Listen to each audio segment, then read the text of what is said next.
So to start this, I like to do like a little experiment. We kind of did it the other day with, remember we did it with subtraction. Why subtracting a negative made a positive. So let's start here.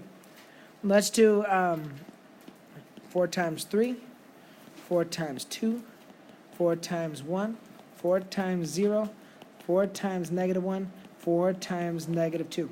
So I want you to start at the top, and I want you to work your way down. I want you to establish a pattern and then continue that pattern, all right? So start at the top, work your way down, establish a pattern, and continue your pattern. Okay, so let's start filling in our answers. 4 times 3. Everybody. 4 times 2? 4 times 1? So can someone raise their hand and tell me the pattern we've established? Owen. Well, I just did it like, so I did it like by like, the kind of like 4s. Yeah, so it keeps going down by 4. That's because when we multiply, that's one less 4, Yeah, right? I just did. So 4 down from 4, everybody? 0. And do you notice that these numbers here are going down by 1 each time? So the next one down from 0 is -1. We continue our pattern down 4. So down 4 from 0 is -4, down 4 more. Cool. So if you ever forget when you have 1 positive, 1 negative, what to do, just set up a little experiment like this. You won't have to even memorize it. You can just see what it does, right? You guys see how you could check if you forget? Set up a little experiment. So let's take that. Now we know that, I'm going to use a different color.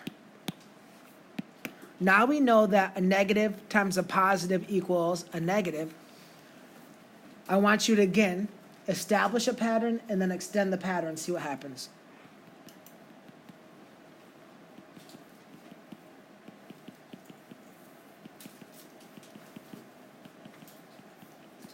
So establish a pattern and then extend the pattern, please.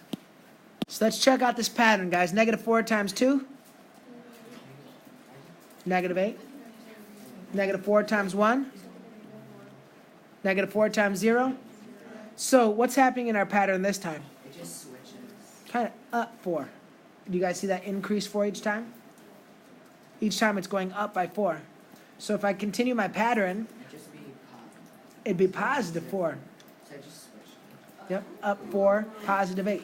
So right here I justify why negative times a negative is a positive. You can also do it with language, okay? So this isn't good language, but it's the one. I ain't got no money. So there's a negative here and a here. So how much money is no money? 0. But if I don't have no money, then I'd have to have some money. That's why your language arts teachers don't want you using double negatives, because it changes your meaning, right? So, same thing. Because of these double negatives, I ain't got no money is the same thing as saying I have money.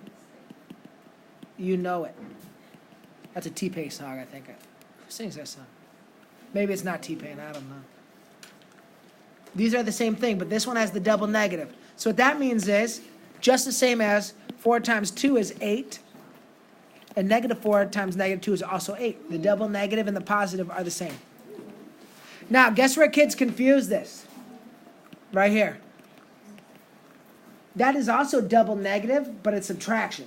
That's a -4 and a -6 for -10. This is where kids start making mistakes when we mix things, put things together.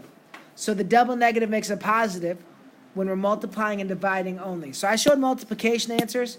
It's the same for division. So let's sling some practice problems at you here. Which one? This one? So watch out. Right here. This is what starts getting wrong here. When you do subtraction, doing the double negative, that doesn't magically become positive with subtraction. Okay? So let's do some practice problems. You do this in your notes, get an answer, then we'll check your answer, all right? Let's go with the little -20 divided by 5. You're going to see me usually write the fractions as division as fractions. You'll probably also not see me use the x for multiply very often. What do you think the answer is? So let's start here on what's 20 divided by 5? 4, okay. And is your guess positive or negative? Okay, let's go check it out. When we had one of each in our exploration, was our answer positive or negative when we had one of each? Oh. So you don't have to memorize it. You will end up memorizing it, but if you ever wondered, go look at your exploration. All right, let's do another one. Let's do -3 times -12. -3 times -12. What do you think, James? Oh, I forgot. 30 something. It'd be positive 36. Yeah. Is it positive or negative? Positive. Yeah, the double negative with multiply divide makes positive. If you're getting this wrong, it's cool. Make corrections in your notes. Identify that you're getting it wrong and why. Now, when I do something like this, -12 times 3. No, let's do 12 times -3. I want to point out this is another misconception that happens sometimes. This is -12 because one of each. But sometimes kids will say, "Hey, the positive one's bigger, so it wins." That's only true with add subtract. All right? One of each multiply divide negative. So let's sum up those rules. One of each negative. Both the same positive. And that only works for multiply/divide. All right? So when I have one of each sign, it's negative. When they're the same sign, it's positive.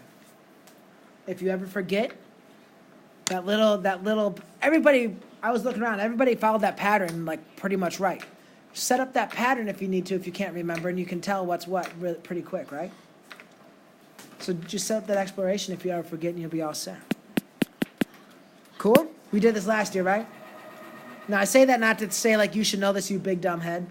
I'm saying that to reference something you've already learned. Maybe we need to bust some rust off. You're using this time right now to decide how much rust do you need to bust off and where do you need to focus your energy and attention, all right? Cool, cool. You guys ready to get some more practice? You can find this on YouTube. Like and subscribe. Share it with your grandma.